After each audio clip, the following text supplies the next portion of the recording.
कहानी के शुरू में एक आदमी को दिखाया जाता है जिसका नाम जॉन विक होता है। वो किसी से लड़ने की तैयारी कर रहा था। तभी उसके पास एक आदमी आता है। वो आदमी जॉन का बहुत अच्छा दोस्त था। वो उसके लिए गन्स, गोलियां और बुलेट प्रूफ जैकेट लेकर आया था। वो जॉन से कहता है कि तुम्हें अपनी तैयारी अच्छी करनी होगी क्योंकि तुम्हें हाई टेबल के साथ मुकाबला करना है। हाई टेबल एक बहुत बड़ा माफिया था। जॉन पहले उनके लिए काम किया करता था। जब से जॉन ने उनके साथ काम करना छोड़ा तो हाई टेबल के लोग जॉन के दुश्मन बन गए। ये सारी तैयारी जॉन उनके लिए कर रहा था। उसके बाद हमें रेगिस्तान का सीन दिखाया जाता है। वहाँ जॉन एक घोड़े पर सवार होता है और यहाँ के डॉन के गार्ड्स को मार रहा था। वो उससे बचकर भाग रहे थे लेकिन जॉन उन सबको मार देता है। उसके बाद वो उनके डॉन के पास जाता है लेकिन डॉन जॉन से कहता है कि मुझे पता है कि तुम्हारे इरादे ठीक नहीं है। तुम हाई टेबल को खत्म करना चाहते हो लेकिन तुम एक बात याद रखना कि हाई टेबल को खत्म करने के बाद तुम्हारी बर्बादी शुरू हो जाएगी और अगर तुम मुझे मारना चाहते हो तो एक बात का ख्याल रखना कि चाहे मैं मर भी जाऊँ मेरी जगह कोई और आ जाएगा। ये खेल तो चलता रहेगा। जॉन उससे कहता है कि मैंने तो सिर्फ अपनी आजादी मांगी है लेकिन डॉन उससे कहता है कि अगर तुम ये सोच रहे हो कि मुझे मार के तुम्हें आजादी मिल जाएगी तो तुम गलत सोच रहे हो। तुम्हें सिर्फ मौत मिलेगी। लेकिन जॉन उसकी एक बात नहीं सुनता और उसके सर पर गोली मारकर उसे मार देता है। उसके बाद न्यूयॉर्क में सीन दिखाया जाता है। वहाँ एक होटल दिखाया जाता है और इस होटल के मैनेजर के पास एक आदमी आता है। उसकी एक उंगली कटी होती है। वो आदमी हाई टेबल से एक खास मैसेज लेकर आया था। अब मैनेजर उसे अपने मालिक के पास लेकर जाता है जिसका नाम विंस्टन था।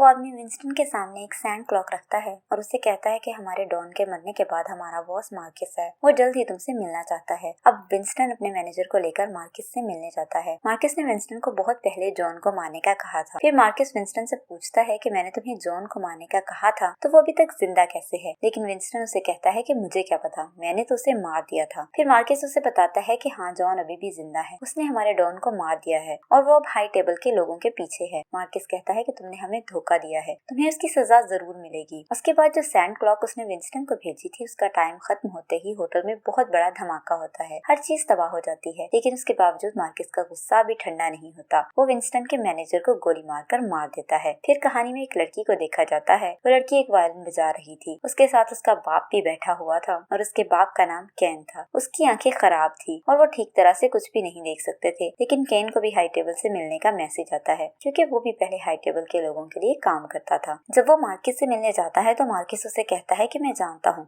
कि तुम हमारे सबसे अच्छे किलर हो जो किसी को भी आसानी से मार सकते हो। ये सब बातें सुनकर केन कहता है कि हाँ मैं जानता हूँ और वो कहता है कि ये काम मैं बहुत देर पहले छोड़ चुका हूँ। फिर मार्किस कहता है कि तुम सोच लो, अगर तुम अपनी बेटी की जान बचाना चाहते हो तो तुम्हें हमारा काम करना होगा। मार्किस उसे एक इंसान को मारने का कहता है और जब उसका नाम बताता है तो वो कोई और नहीं होता बल्कि जॉन होता है। लेकिन केन परेशान हो जाता है क्योंकि जॉन और केन किसी जमाने में अच्छे दोस्त हुआ करते थे। लेकिन केन मजबूर हो जाता है।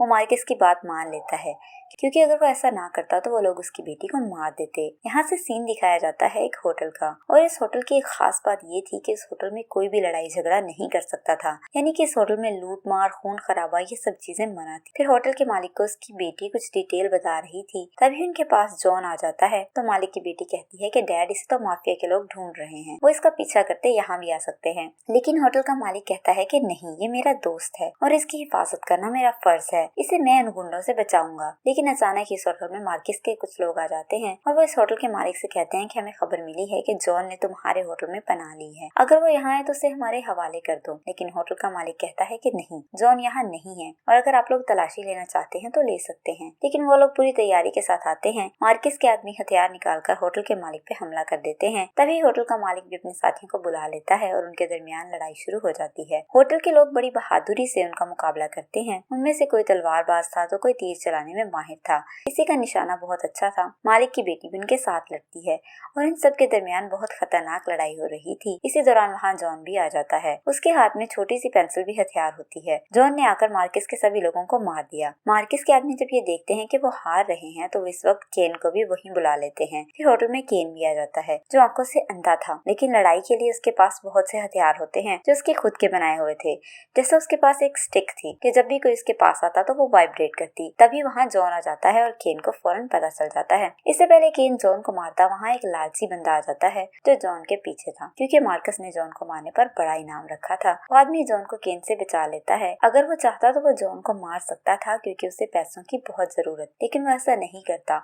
वो इसलिए जॉन को नहीं मारता क्योंकि वो जो इनाम जॉन को मारने पर रखा गया था उसके बढ़ने का इंतजार कर रहा था और जब इनाम बढ़ेगा तभी वो जॉन को मारेगा। फिर जब होटल का मालिक और उसकी बेटी अपनी मार्किस के लोगों से जान बचाकर भागने लगते हैं तो उनके सामने सामने केन आ जाता है। होटल का मालिक केन से कहता है कि मैं, जॉन और तुम बहुत अच्छे दोस्त हुआ करते थे, तो अब तुम हमारे दुश्मन क्यों बन गए हो। लेकिन केन उससे कहता है कि मुझे माफ कर दो, ये काम मुझे करना होगा, मेरी बेटी की जान खतरे में है। इतना कहकर केन उसे मार देता है और इस मालिक की बेटी अपनी जान बचाकर वहाँ से भाग जाती है और एक ट्रेन में बैठ जाती है और उसी ट्रेन में जॉन भी होता है। वहाँ से उनके दरमियान दोस्ती हो जाती है। विंस्टन को दिखाया जाता है जो अपने तबाह और बर्बाद हुए होटल को देख रहा था, जिसको मार्कस ने बम से तबाह कर दिया। वहाँ पर जॉन का दोस्त भी आ जाता है जिसे हमने कहानी के शुरू में देखा था। वह जॉन को लड़ाई की तैयारी करवा रहा था। इन दोनों का मार्कस ने सब कुछ खत्म कर दिया था। इसी वजह से वो दोनों एक साथ मिल जाते हैं। इसका मतलब दोनों मार्कस के दुश्मन बन जाते हैं। और दूसरी तरफ वही आदमी मार्कस से मिलने जाता है जो जॉन को मारना चाहता था और उसके पास केन भी बैठा था। यहाँ जब मार्कस का आदमी से बुलाने आता है तो केन उसे कहता है कि कोई भी डील करने से पहले अच्छी तरह सोच लेना। फिर वो आदमी जब मार्कस से मिलता है तो वो पूछता है कि तुम कौन हो। वो आदमी कहता है कि कोई नहीं, बस बेनाम सा आदमी हूँ। और वो कहता है कि मैं जॉन को जानता हूँ,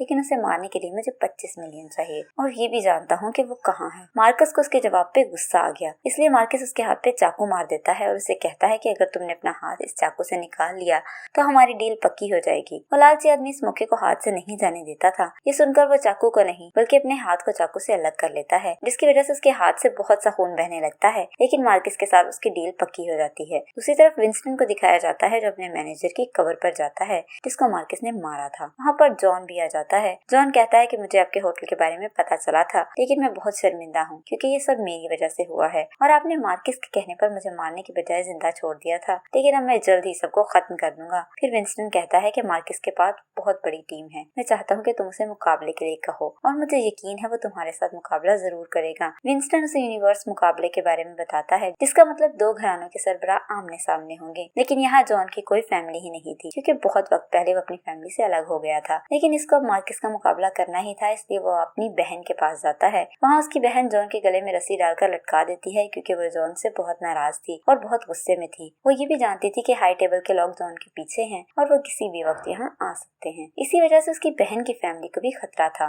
फिर वो अपनी बहन को बताता है कि मैंने मार्कस को मुकाबले के लिए कहा है, लेकिन उससे पहले मुझे अपनी फैमिली से ताल्लुक बनाना होगा। फिर उसकी बहन कहती है कि ठीक है, लेकिन एक शर्त पे, अगर तुम उस आदमी को मार दो जो हमारे बाप का कातिल था तो तुम हमारी फैमिली में आ सकते हो। अब जॉन अपने बाप के कातिल को मारने के लिए निकल जाता है। फिर उस आदमी को दिखाया जाता है जो जॉन के बाप का कातिल था। वो बैठकर ताश के पत्तों से खेल रहा था। उसके पास केन और वो लालची आदमी भी बैठा था जिसने मार्कस के साथ जॉन को मारने की डील की थी। वो दोनों जानते थे कि इस आदमी के पास जॉन जरूर आएगा, इसलिए वो पहले ही से इंतजार कर रहे थे। लेकिन जब जॉन वहाँ आता है तो वो आदमी जो जॉन के बाप का कातिल था उससे कहता है कि क्या बात है, इतने सारे तुम्हारे दुश्मन हैं, तुम्हें ये आदमी भी मारना चाहता है, तुम्हें केन भी मारना चाहता है और मैं भी मारना चाहता हूँ, चलो एक गेम खेलते हैं। फिर सभी यहाँ ताश खेलने लगते हैं, जिनमें से वो आदमी जीत गया था जो जॉन के बाप का कातिल था। जॉन उस आदमी का गला ताश के काट से काट देता है और वो अपनी जान बचाकर वहाँ से भाग रहा था और जॉन उसके पीछे था। डांस बार में डांस करते लोगों के दरमियान में से जाते हुए जॉन कातिल के सभी आदमियों को मार देता है। फिर जब बारी आती है उस कातिल की, लेकिन वो भी कम नहीं था, वो भी जॉन को बहुत मारता है, लेकिन आखिर में जॉन उसे सीढ़ियों से धक्का दे देता है, जिसकी वजह से उसके सर में चोट लग जाती है और वो मर जाता है। निशानी के तौर पर जॉन ने उस आदमी का सोने का दांत अपने पास रख लिया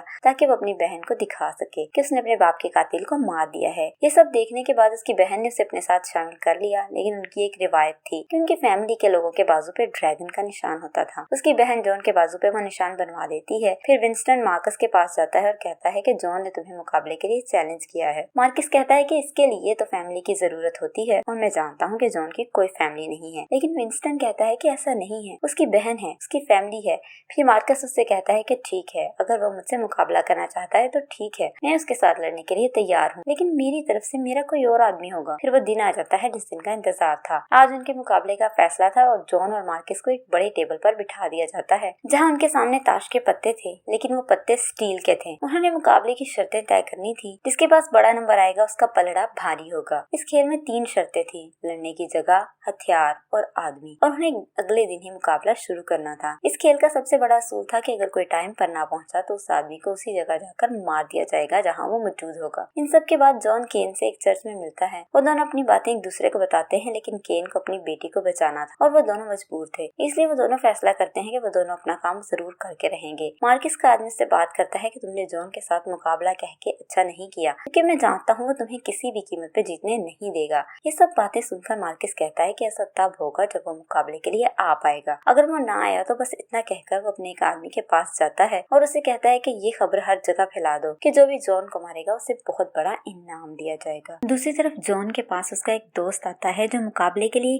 गन और बुलेट प्रूफ ड्रेस लेकर आया था, लेकिन अब ये खबर हर जगह फैल गई थी कि जो भी जॉन को मारेगा उसे बहुत बड़ा इनाम दिया जाएगा, जिसकी वजह से शहर का छोटे से छोटा गुंडा भी जॉन के पीछे था। इसी वजह से जॉन का सबसे बचना मुश्किल हो रहा था, लेकिन वो गाड़ी में बैठकर अपनी जान बचाता हुआ सब पर गोलियां चला रहा था और वहीं पे बहुत से लोगों को मार देता है। ये सब कुछ दूर खड़े केन और वो लालची आदमी देख रहे थे। जॉन अपनी जान बचाता एक बिल्डिंग में छुप गया था, लेकिन इधर भी मार्कस के आदमी आ जाते हैं जो उस पर लगातार हमले कर रहे थे। अब यहाँ वो लालची आदमी भी जॉन को मारने ही वाला था, क्योंकि उसे भी पता था कि जॉन को मारने पर बहुत बड़ा इनाम मिलेगा। तभी मार्कस का आदमी उस लालची आदमी के कुत्ते को मारने लगता है तो जॉन उसे बचा लेता है। ये देखकर वो लालची आदमी जॉन का दोस्त बन जाता है। इतना सब कुछ होने के बाद जॉन फिर भी आगे बढ़ता है। रात हो चुकी होती है और सुबह होने वाली थी। अब जॉन को 200 सीढ़ियां चढ़कर उस पहाड़ी पर पहुंचना था जहां उसका मुकाबला था, लेकिन यहाँ फिर से एक बार गुंडे आ जाते हैं और जॉन को रोकने लगते हैं। लेकिन इतना थकने के बाद जॉन उन सबका मुकाबला करता है, लेकिन फिर यहाँ केन और वो लालची आदमी जॉन की मदद करने आते हैं। ये तीनों मिलकर उनका मुकाबला कर रहे थे। इतना सब कुछ होने के बाद जॉन अपने मुकाबले के लिए उस जगह पहुंच जाता है। इस मुकाबले में केन ही मार्कस की तरफ से लड़ने वाला था। सबसे पहले उनको गन्स दी जाती हैं और ये भी बताया जाता है कि पहली गोली 30 फुट की दूरी से चलाई जाएगी, दूसरी 20 फुट की दूरी से और तीसरी 10 फुट की दूरी से। ये दोनों एक दूसरे से हाथ मिलाते हैं और मुकाबले के लिए तैयार हो जाते हैं।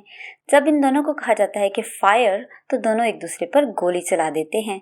तो गोली केन के बाजू पे लगती है और जॉन के भी बाजू पे लगती है। अब दूसरी बार 20 फुट की दूरी से गोली चलाने पर गोली केन की कमर पे लगती है और फिर जब केन गोली चलाता है तो फिर जॉन के कंधे पे लगती है और आखिरी गोली केन जब चलाता है तो गोली जॉन के पेट में लगती है। जॉन नीचे गिर जाता है और ये मुकाबला केन जीत जाता है। फिर मार्कस खुद सामने आता है और कहता है कि जॉन को आखिरी गोली मैं मारूंगा जो उसके सर में लगेगी, क्योंकि मैं अपने दुश्मन को जिंदा नहीं छोड़ सकता। लेकिन विंस्टन इसे कहता है कि तुम गलत सोच रहे हो, जॉन की एक गोली बाकी है। अभी ये सुनकर जॉन मार्कस के सर में गोली मार देता है, जिसकी वजह से मार्कस की मौत हो जाती है और आखिरकार मुकाबला जॉन जीत जाता है। वादे के मुताबिक जॉन को छोड़ दिया जाता है और कहा जाता है कि हमारी तरफ से जॉन को दोबारा कभी तंग नहीं किया जाएगा और विंस्टन के होटल को हाई टेबल खुद दोबारा बनवाएगा। इसी के साथ ही ये मुकाबला खत्म हो जाता है। फिर सीढ़ियों से नीचे उतरते हुए जॉन गिर जाता है, क्योंकि जॉन बहुत ज्यादा जख्मी था। इस कहानी के एंड में जॉन की कबर उसकी बीवी के साथ दिखाई जाती है, जिस पर लिखा था जॉन विक। लेकिन इस कहानी में हमें जॉन को मरते नहीं दिखाया गया। कोई नहीं जानता कि वो जिंदा है या मर गया, या विंस्टन ने उसकी नकली कब्र बनवाकर उसकी पहचान को छुपा दिया। इस सवाल के साथ इस कहानी का एंड हो जाता है। मैं उम्मीद करती हूँ कि आपको आज की कहानी बहुत पसंद आई होगी। अगर आप मजीद ऐसी और फिल्मों की कहानियाँ देखना चाहते हैं तो हमारे चैनल को सब्सक्राइब जरूर करें और साथ में बेल आइकन के बटन को प्रेस करना ना भूलें, ताकि हर नई आने वाली वीडियो का नोटिफिकेशन आपको मिलता रहे।